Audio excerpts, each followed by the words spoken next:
আসন্ন পশ্চিমবঙ্গের বিধানসভা নির্বাচনকে কেন্দ্র করে আজকে আমরা পেয়ে গেছি কমরেড মধুজা সেন রায়কে। তিনি ভারতের কমিউনিস্ট পার্টি মার্ক্সবাদীর পশ্চিমবঙ্গের রাজ্য কমিটির সদস্যা এবং আমার দীর্ঘদিনের ছাত্র রাজনীতির সিনিয়রও বলা যেতে পারে। এবং প্রতিবারই আমরা বামপন্থী প্রার্থীদের পক্ষে একটা প্রচার করি রিলিজেন পত্রিকার তরফ থেকে, এবং এবারেও একটি বৃহত্তর অর্থে বামফ্রন্ট এবং তার সহযোগী অন্যান্য বাম দলেরা একজোট হয়ে এই নির্বাচনে অবতীর্ণ হয়েছে। ফলে এই নির্বাচনী প্রেক্ষাপটে দাঁড়িয়ে আমি প্রাথমিকভাবে মধুজাদিকে প্রশ্ন করব যে এবারের লড়াইটা কতটা কঠিন। আমরা মনে করি যে কোনো নির্বাচনী লড়াই সব সময় আমরা সিরিয়াসলি নিই এবং কোনো সময়ই আমরা মনে করি না খুব সহজ কিছু। এটা যখন বামফ্রন্টের সরকার ছিল তখনও আমরা এটাকে কোনোদিন সহজ মনে করিনি, আজও আমরা এটাকে সহজ মনে করি না। হ্যাঁ, এবারের নির্বাচনে কতগুলো বাড়তি উপাদান আছে। তার মধ্যে একটা অন্যতম, গত কয়েকটা বছর ধরে দেখা যাচ্ছে তৃণমূল বিজেপির বাইনারি সেট করার এই মেন স্ট্রিম মিডিয়ার একটা অভূতপূর্ব প্রচেষ্টা আছে এই প্রশ্নে। আমরা দেখেছি যে ভোটের যে সাধারণ ইস্যু হওয়া দরকার, যেগুলো যেমন আমাদের খাদ্য, বস্ত্র, বাসস্থান, শিক্ষা, স্বাস্থ্য, গণপরিবহন, এই সব কটাকে পেছনে ফেলে দিয়ে শুধু ধর্ম, ভাষা এগুলোর ভিত্তিতে ভোট করানোর একটা প্রচেষ্টা। এই প্রচেষ্টা ন্যাচারালি আরও বেড়েছে ওদের পক্ষ থেকে, কিন্তু ওদের পক্ষ থেকে যতটা বাড়ছে তার সাথে সাথে মানুষের মধ্যে এই বিষয়গুলো নিয়ে কথা বলার চাহিদা আরও অনেক বেশি বাড়ছে। আর এবারের সবথেকে ইউনিকনেস যেটা এবারের ইলেকশনে, সেটা হচ্ছে এসআইআর। কার্যত প্রথমে শুরু হয়েছিল এসআইআর ভোটার লিস্ট ঝাড়াই বাছাই করার জন্য, তারপর এই লজিক্যাল ডিসক্রিপেন্সির নামে যা করা হলো, সেটা তো আসলে একদম বেছে বেছে প্রান্তিক মানুষ, আদিবাসী হতে পারেন তিনি তফসিলি জাতি, উপজাতি যে কোনো হতে পারেন, মহিলাদের এবং সংখ্যালঘু অংশের একটা বড় অংশের ভোটারদেরকে টার্গেট করে এটার থেকে বাদ দেওয়া হচ্ছে। আমরা এটা দেখলাম, ফলে এই পরিস্থিতিতে দাঁড়িয়ে আমাদের নির্বাচনটা লড়তে হচ্ছে। একদিকে তো এসআইআর এবং আরেকদিকে ধরো সারা রাজ্য জুড়ে যে চরম নিয়োগ দুর্নীতি, কাজ নেই যুবতীদের হাতে, এই বিষয়ে কি বার্তা দেবে? এইটা না, গোটাটা একটার সঙ্গে তো আরেকটা রিলেটেড। এই কাজ না থাকাটা, কাজ নেই এবং দুর্নীতি হয়েছে, এই দুটো আসলে পাশাপাশি বসে যায় কোথাও। কারণ নিয়োগ দুর্নীতিটা এখানে খুব পরিষ্কার। শুধু নিয়োগ দুর্নীতি যেমন হয়নি, তেমনি নিয়োগ দুর্নীতি একটা বড় অংশের দুর্নীতি, একটা বড় আকারের দুর্নীতি। এবং সারা ভারতের বোধহয় সবচেয়ে বড় শিক্ষা দুর্নীতি হচ্ছে আমাদের এখানের যা নিয়োগ দুর্নীতি হয়েছে। তো এই যে নিয়োগ দুর্নীতির মাধ্যমে শুধু কাজ হচ্ছে না এটা নয়, শুধু কাজ দেওয়ার ইচ্ছে নেই তাই নয়, কাজ দিচ্ছে না, যেটুকু কাজ দিচ্ছে সেটুকুতে দুর্নীতি করছে। আবার উল্টো দিকে দাঁড়িয়ে আরেকটা বিষয় আমরা দেখতে পাচ্ছি যে কাজের স্কোপ প্রত্যেক দিন কমছে। এইটাকে কম্পেনসেট করতে চেয়ে ওরা ভাতার ব্যবস্থা করছে। আমরা বলছি যতদিন না পর্যন্ত একটা মানুষকে কাজ দেওয়া যায় ততদিন পর্যন্ত তো বেকার ভাতা দিতে হবে। বামপন্থীরাও দিয়েছে, বামফ্রন্ট সরকারের আমলেও বেকার ভাতা ছিল। কিন্তু বেকার ভাতা মানে কোথাও দাঁড়িয়ে, বা আজকের যুবসাথী প্রকল্প মানে কোথাও দাঁড়িয়ে চাকরিকে এটা রিপ্লেস করবে না। বাংলার মানুষকে কাজ দিতে হবে, তার জন্য ইন্ডাস্ট্রি চাই, স্বনির্ভর গোষ্ঠীগুলোর ঢেলে সাজানোর দরকার রয়েছে। আমাদের কৃষি, এই কৃষিজাত পণ্যকে কেন্দ্র করে তাকে খাদ্য প্রক্রিয়াকরণের ভিত্তি করে যে সমস্ত শিল্প রয়েছে সেগুলোকে নিয়ে ফার্দার পরিকল্পনা করার দরকার রয়েছে। বাংলা একটা সময় মাঝারি শিল্প, ক্ষুদ্র মাঝারি শিল্পে 1 নম্বরে ছিল, সেটার থেকে বাংলা প্রতিদিন একটু একটু করে নিচে নেমে গেছে। আমরা বলছি এই জায়গাগুলোকে অ্যাচিভ করতে হবে। আবার এই জায়গাগুলো অ্যাচিভ না করলে কোন দল ক্ষমতায় থাকলো বা না থাকলো সেই দিয়ে আসলে বাংলার কিচ্ছু যায় আসে না।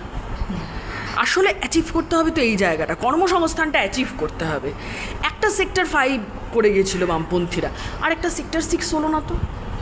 উল্টে আমরা দেখলাম শিলিগুড়িতে যেখানে আইটি পার্ক তৈরির জন্য জমি নিয়ে রাখা হয়েছিল, সেখানে গিয়ে সরকারি জমিতে মহাকাল মন্দির করে এসছেন মমতা ব্যানার্জি, তার শিলান্যাস করে এসছেন। আমরা বলছি যে ধর্ম যার যার, কাজটা সবার, ভাতটা সবার, স্বাস্থ্য সবার, শিক্ষা সবার। এটা আচ্ছা, এবারের নির্বাচনে মানে কি বার্তা দিচ্ছে বামপন্থীরা? কারণ একটা দীর্ঘ সময় ধরে আমাদের রাজ্যে যেটা দেখতে পাচ্ছি যে বিধানসভায় বা মানে লোকসভাতে বামপন্থীরা নেই, এবং তার একটা প্রভাব জনজীবনে পড়েছে, আমাদের প্রতিদিনের প্রাত্যহিক জীবনের যে চাহিদা তার উপর গিয়ে পড়েছে। তো সেখান থেকে কী বার্তা বামপন্থীরা দিচ্ছে? আমাদের কথা খুব পরিষ্কার। আমি প্রথমেই যে কথাটা আগের প্রশ্নের উত্তরে বলছিলাম, কর্মসংস্থানের কথা বলছিলাম। শুধু কর্মসংস্থানের প্রশ্ন নয়, শুধু শিল্প স্থাপন করা নয়, শুধু হচ্ছে যে চারটে বেসরকারি কোম্পানিকে ডেকে এনে বা সরকারি চাকরির সুযোগগুলোকে আরেকটু বিস্তৃত করা নয়, এর সাথে সাথে দাঁড়িয়ে কর্মসংস্থানের কথা আমরা যেমন বলছি, পরিযায়ী শ্রমিকদের ঘরে ফেরানোর কথা বলছি, তেমনি আমরা বলছি পরিযায়ী শ্রমিকরা যতদিন না পর্যন্ত ঘরে ফেরাতে পারছি ততদিন পর্যন্ত রাজ্য সরকারকে তাদেরকে 3টে করে কার্ড দিতে হবে। একটা হচ্ছে তার পরিচিতিপত্র, যে সে আমার রাজ্য থেকে যাচ্ছে তার পরিচিতিপত্র অন্য রাজ্যে পরিযায়ী শ্রমিক হয়ে যাচ্ছে। 2 হচ্ছে যে এই যে তারা যাচ্ছেন, এই রাজ্যে থাকলে পরে তার রেশনের দায়িত্ব আমার সরকারকে নিতে হতো, তাই তো? সেখানে দাঁড়িয়ে আমরা বলছি যে একটা চালটা যাতে ওই রাজ্যে অন্তত বিনা পয়সায় পায়, তার জন্য একটা হচ্ছে যে কার্ডের ব্যবস্থা করতে বলছি। আর আমরা বলছি যে এই রাজ্যের বুকে দাঁড়িয়ে যে সে স্বাস্থ্য পরিষেবা, খুবই খারাপ স্বাস্থ্য পরিষেবা আমাদের, কিন্তু তার মধ্যে দাঁড়িয়েও সরকারকে বাইরের রাজ্যে যাকে কাজ করতে যেতে যে বাধ্য হচ্ছে, তার চিকিৎসার মিনিমাম দায়িত্বটুকু রাজ্য সরকারকে নিতে হবে। একটা স্বাস্থ্যের কার্ড, আমরা বলছি 3টে কথা। আর তার সাথে বলছি আমার রাজ্য থেকে কত পরিযায়ী শ্রমিক যাচ্ছে, এদের একটা নির্দিষ্ট রেকর্ড থাকা দরকার, যে রেকর্ড আমাদের রাজ্যে এখনও পর্যন্ত নেই। আপনি যদি তৃণমূল কংগ্রেসের যে কাউকে গিয়ে জিজ্ঞাসা করেন, ইভেন যদি ওদের সুপ্রিমো হোক বা সেকেন্ড সুপ্রিমো, থার্ড সুপ্রিমো ইত্যাদি প্রভৃতি, যাকে গিয়ে জিজ্ঞাসা করুন, আপনি দেখবেন 5-6 রকমের তথ্য পাবেন সরকারের কাছ থেকে। কারণ এর তো কোনো প্রপার রেকর্ড নেই, প্রপার ডেটা নেই। ফলে আমি জানি না যে কত লোককে আমার আসলে চাকরি দিতে হবে। ফলে এই ডেটা রেকর্ডটা করা খুব জরুরি। আমরা আরেকটা কথা বলছি এই প্রশ্নে, শুধু কর্মসংস্থানের প্রশ্ন নয়, তার সাথে হচ্ছে শিক্ষা। 8,500 স্কুল বন্ধ হয়ে গিয়েছে, এতে কর্মসংস্থান ক্ষতিগ্রস্ত হয়েছে, এটা যেমন ঠিক কথা, তার চেয়ে বেশি ক্ষতিগ্রস্ত হয়েছে আমার ভবিষ্যৎ প্রজন্ম। এবং এই 8,500 স্কুল কোথায় বন্ধ হয়েছে? আমরা যদি দেখি, প্রত্যন্ত গ্রামে বন্ধ হচ্ছে 8,500 স্কুল। এই স্কুলকে, তাহলে এই 8,500 স্কুলকে তো চালু করা, তার সাথে প্রত্যন্ত গ্রামের ছেলেমেয়েদের কাছে, গরিব অংশের মানুষের কাছে শিক্ষাকে পৌঁছে দিতে হবে। এইটা সরকারের দায়িত্ব। আমরা বলছি যে বামফ্রন্ট সরকার ক্লাস 12 অবধি অবৈতনিক শিক্ষা করেছিল, এবং সরকারি স্কুলগুলো সেদিন দাঁড়িয়ে খুব ভালো সরকারি স্কুল ছিল। মানে আমাদের অভিজ্ঞতায় আছে যে আমরা সরকারি স্কুলে ভালো সরকারি স্কুলেই পড়াশুনো করেছি, তাতে আমাদের কোথাও দাঁড়িয়ে মনে হয়নি যে মানে পরবর্তীকালে পিছিয়ে পড়েছি গিয়ে।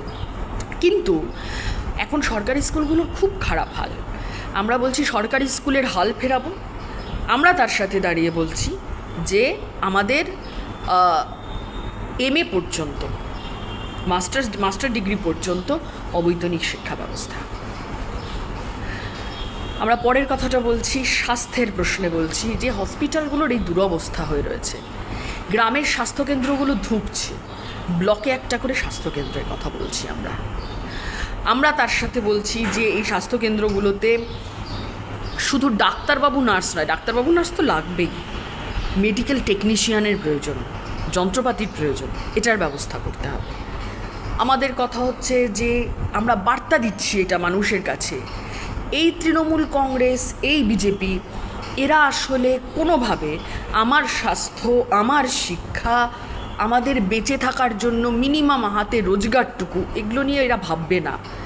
এবং এরা ভাবতে চায় না বলেই এরা আমাদেরকে ধর্মে ভাগ করতে চায়, এরা ভাষায় ভাগ করতে চায়, এরা SIR-এর বাহানা এনে আমাদেরকে হচ্ছে যে একদল মানুষকে বেনাগরিক করে দিতে চায়। এই গোটা গণ্ডগোলটা এরা হচ্ছে যে করতে চায়। আমাদের কথা হচ্ছে যে এই ধর্ম দেখে ভোট নয়, জাতপাত দেখে ভোট নয়, ভাষা দেখেও ভোট নয়, নীতি দেখে ভোট হোক। আমরা সাম্প্রতিক একটা জিনিস লক্ষ্য করছি যে আমাদের এখানে যে ধর্ষণ বিরোধী আন্দোলনগুলো হয়েছে, সেটাকে বিজেপি এক প্রকার অ্যাপ্রোপ্রিয়েট করতে চাইছে বিভিন্ন উপায়ে, নির্বাচনী প্রেক্ষাপটে। কি বলবে? কোন বিজেপি? হাথরাসের বিজেপি, উন্নাওয়ের বিজেপি, নালন্দার বিজেপি? এটা যে করতে চাইছে আজকে বিজেপি, আজকে অনেকগুলো মুখোশ পরার দরকার পড়ছে। কারণ বাঙালি মনন ধর্ষণের বিরুদ্ধে বটে, এই যাবতীয় এই ধরনের অন্যায় মেয়েদের প্রতি। বাংলার যদি আমরা গোটা টেক্সচারটা দেখি তাহলে আমরা দেখব বাংলা কিন্তু বরাবর মেয়েদের সম্মান করার জায়গা। এটা রামমোহন বিদ্যাসাগর শুধু আমাদের রাজ্যে জন্মেছিলেন বলে এরকমটা নয়। বাংলার যদি একটু দেবদেবীর দিকে আমরা নজর দিই তাহলেও দেখব, মানে পৌরাণিক গল্প আসলে তো সেই সময়গুলোকে কোথাও একটা চিত্রিত করে, তাহলেও দেখব বাংলায় কিন্তু দেবতার থেকে দেবী বেশি, বা দেবীদের প্রাধান্য বেশি। সেটা আর্য দেবী হতে পারেন, অনার্য দেবী হতে পারেন। সেই বাংলায় দাঁড়িয়ে ধর্ষকের দল বিজেপি, তাকে কখনোই যে বাংলার মানুষ অ্যাকসেপ্ট করে না, মনুবাদী দল বিজেপি, তাকে যে কখনোই বাংলার মানুষ অ্যাকসেপ্ট করে না, এটা বিজেপি জানে। তাই আজকে ভোটের মুখে দাঁড়িয়ে ওদের এই মুখোশটা পড়ার দরকার হচ্ছে। কিন্তু বাংলার মানুষের মনে আছে অভয়াকাণ্ডের সময় মোহন ভাগবত কী কথা বলেছিলেন, রাজ্য সরকারের পাশে থাকার কথা বলেছিলেন। মোহন ভাগবত বিভিন্ন সময় মেয়েদের রাজনীতি করা উচিত নয়, মেয়েদের ক্রিকেট খেলা দেখা উচিত নয়, মেয়েদের শাড়ি ছাড়া অন্য কিছু পরা উচিত নয়, এ জাতীয় নানান মন্তব্য করেছেন। আরএসএস আর জামাত মেয়েদের প্রশ্নে দাঁড়িয়ে আসলে মোহন ভাগবত হোক আর মৌদুদি হোক এক ভাষাতে কথা বলে। বিজেপি আজকে যেটা করছে ওটা মুখোশ, ওটা মুখ নয় বিজেপির। বিজেপির মুখ দেখতে হলে হাথরাস উন্নাওতে যেতে হবে, বিজেপির মুখ দেখতে গেলে নালন্দায় যেতে হবে। আমরা এবারের নির্বাচনে একটা নতুন জিনিস দেখছি, সেটা হচ্ছে যে আইএসএফ কিছু কিছু তৃণমূল থেকে আগত, সেখানে টিকিট পায়নি এমন লোককে দাঁড় করানোর চেষ্টা করছে, বা আরাবুল ইসলামের মতো দুর্বৃত্তকেও দাঁড় করানোর চেষ্টা করছে। কি বলবে? দেখুন, আইএসএফ একটা রাজনৈতিক দল, ওরা কাকে দাঁড় করাবেন না করাবেন এটা ওনাদের বিষয়। এই প্রশ্নে আমরা যেমন কথা বলতে পারি না, তেমনি কোথায় দাঁড়িয়ে কোন প্রার্থী, আমাদের লড়াইটা যেখানে লুটের বিরুদ্ধে, আমাদের লড়াইটা যেখানে গুন্ডামি মস্তানির বিরুদ্ধে, গণতন্ত্র লুটের বিরুদ্ধে, মানুষকে লুট করে নেওয়ার বিরুদ্ধে, ভোট লুটের বিরুদ্ধে, সেখানে দাঁড়িয়ে যদি আমাদের কোনো শরিক দল কোথাও দাঁড়িয়ে বা আমাদের বামফ্রন্টের শরিক নাও হতে পারেন, এই সময় দাঁড়িয়ে আমরা যে বৃহত্তর একটা অ্যালায়েন্স তৈরি করে, নির্বাচনী সমঝোতা তৈরি করে আমরা যে নির্বাচনে লড়ছি, তাতে যদি কোনো দল কোথাও এরকম কাউকে প্রার্থী করেন, সেখানে দাঁড়িয়ে আমাদেরও ভাবনা চিন্তা করার অবকাশ থাকবে। তুমি নিজেই যেটা বললে যে এবারের নির্বাচনে একটা বৃহত্তর বাম ঐক্যের পরিষদ তৈরি হয়েছে, তার মধ্যে বামফ্রন্টভুক্ত পার্টিরা রয়েছে, তার বাইরেও বহু বামপন্থী দল একজোট হয়ে কাজ করছে। সবাই যে নির্বাচনে মানে অবতীর্ণ হয়েছে এমনটা না, কিন্তু সহযোগী হিসেবেও রয়েছে।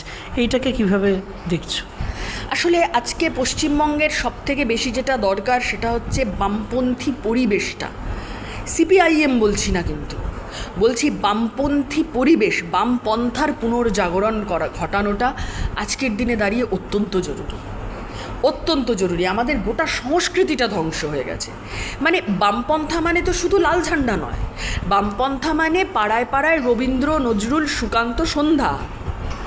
হ্যাঁ, বামপন্থা মানে আমার চণ্ডীমণ্ডপ হোক, আর তার সাথে হচ্ছে যে ওই মাজারের বাইরে হোক বা মসজিদ চত্বরে হোক, যেখানেই হোক না কেন, সর্বধর্মের মানুষের একসঙ্গে থাকা, এই বেঁধে বেঁধে থাকার পাঠ। বামপন্থা মানে আসলে আমাদের রাজ্যে মেয়েদের শিক্ষা, মাধ্যমিক পরীক্ষার্থী সংখ্যা বাড়া, শিক্ষার অগ্রসর হওয়া, সাক্ষরতার হার বাড়া। বামপন্থা মানে আমাদের রাজ্যে দাঁড়িয়ে কাজের আরও অনেক বেশি সুযোগ তৈরি হওয়া, গরিব মানুষের অধিকার, তাদের মর্যাদাবোধ, এইটাকে হচ্ছে যে প্রিভেল করা। আমি পড়ছিলাম একটা জায়গায় যে ৭৭ সালে শুনছিলাম, রাদার একজন বয়স্ক মানুষ বলছিলেন যে ৭৭ সালের আগে গরিব মানুষ ট্রেনে চড়লে সিটে বসতেন না, তিনি ট্রেনের মেঝেতে বসে যেতেন। অথচ তিনি টাকা দিয়েই ট্রেনে চড়ছেন, কিন্তু যিনি সিটে বসে যাচ্ছেন তার থেকে কোনো অংশে কম টাকা দিয়ে তিনি ট্রেনে চড়েননি। কিন্তু ওই যে আমি ছোট জাতের মানুষ, ছোট লোক, আমি গরিব লোক, এই সেন্সটা ছিল আমাদের এখানে। ৭৭ সালের পরে বামপন্থীদের একটা আপরাইজ এই রাজ্যে দাঁড়িয়ে মানুষকে এই অধিকার দিয়েছিল, মানুষের মধ্যে এই সচেতনতা জাগাতে পেরেছিল যে ওই সিটটা সবার, তুমি গরিব হও বড়লোক হও, সবার ওই সিট। আজকে দুর্ভাগ্যজনক হলেও সত্যি বাংলার সিরিয়ালগুলোর দিকে যদি একটু তাকাই না, বহুল চর্চিত সিরিয়াল একটা এই বন্ধ হয়ে গেল, মানে বন্ধ করতে বাধ্য হলো। মারা গেলেন একজন অভিনেতা রাহুল। ওই সিরিয়ালটা আমি একটু দেখছিলাম ঘেঁটে ঘেঁটে, মানে প্রতি মুহূর্তে ওই সিরিয়ালের সিজন 1 প্রত্যেক মুহূর্তে দেখিয়েছে বড়লোকের সঙ্গে গরিবের একটা অশ্লীল দ্বন্দ্ব। মানে এই দ্বন্দ্ব তো চিরকাল ছিল, এ দ্বন্দ্বের ম্যানিফেস্টেশন অনেক রকমভাবে হতে পারে, কিন্তু এই দ্বন্দ্বটাকে দেখিয়েছে মানে বড়লোক মানে একটা অন্য কালচার, গরিব লোক মানে সে রবীন্দ্রসঙ্গীত গাইতে পারে না, রবীন্দ্রসঙ্গীত গাইতে পারলেই সে হচ্ছে যে ওই কালচারটা রিচ করতে পারবে, এছাড়া তার নিজস্ব গান নিজস্ব কথা এগুলোর কোনো গুরুত্ব নেই। আমরা বলছি এই এই এই পরিবেশটা তো বাংলায় ছিল না, এটাকে প্রমোট করা হচ্ছে। হ্যাঁ,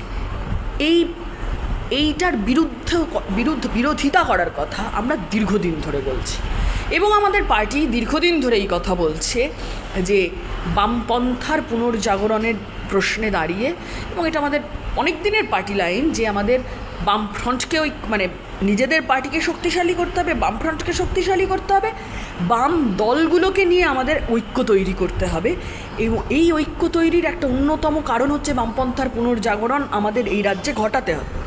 আমরা এবার এটা অনেকাংশে পেরেছি, সবাই মিলে পেরেছি, মানে এটা খালি সিপিআইএমের কৃতিত্ব নয়, কিন্তু বিরোধীদের আক্রমণ সার্বিকভাবে অর্থনৈতিক সাংস্কৃতিক সামাজিক সবটা যেভাবে আমাদের ওপরে নেমেছে সেখানে দাঁড়িয়ে আমরা পেরেছি এটা। বামপন্থী দলগুলো আছে, লিবারেশন ভোটে লড়ছে, এবার একসঙ্গেই আমরা ভোটে লড়ছি। অনেকগুলো ছোট ছোট ছোট ছোট দল আছে যারা ইভেন একটা সময় দাঁড়িয়ে এরা মনে করেছিল বামফ্রন্টের সরকারে থাকা উচিত নয়, এমন দলগুলো আজকে বলছেন যে আমাদের একজোট না হলে এটা শুধু সরকার গঠনের প্রশ্ন নয়, এটা বাংলার সংস্কৃতি, বাংলার ঐতিহ্য, বাংলাকে বাঁচানোর প্রশ্ন। আমরা এক জায়গায় এসছি, আমরা বাংলা বাঁচাতে আমরাই পারব। শেষ প্রশ্ন, কতটা প্রত্যয়ী? এই যে আমি এতক্ষণ কথা বললাম, প্রত্যয়ের কোনো অভাব দেখা গেল না? গতবারের থেকে বেশি দেখা গেল। অনেক ধন্যবাদ মধুজাদিকে। আমরা আশাবাদী যে আমাদের রাজ্যে এই বামপন্থার পুনর্জাগরণ হবে, একটি বামপন্থী অক্ষ, একটি পরিবেশ আমাদের সমাজে পুনর্প্রতিষ্ঠিত হবে, এই আশা রেখে আজকে আমাদের এই প্রচার পর্ব শেষ হলো।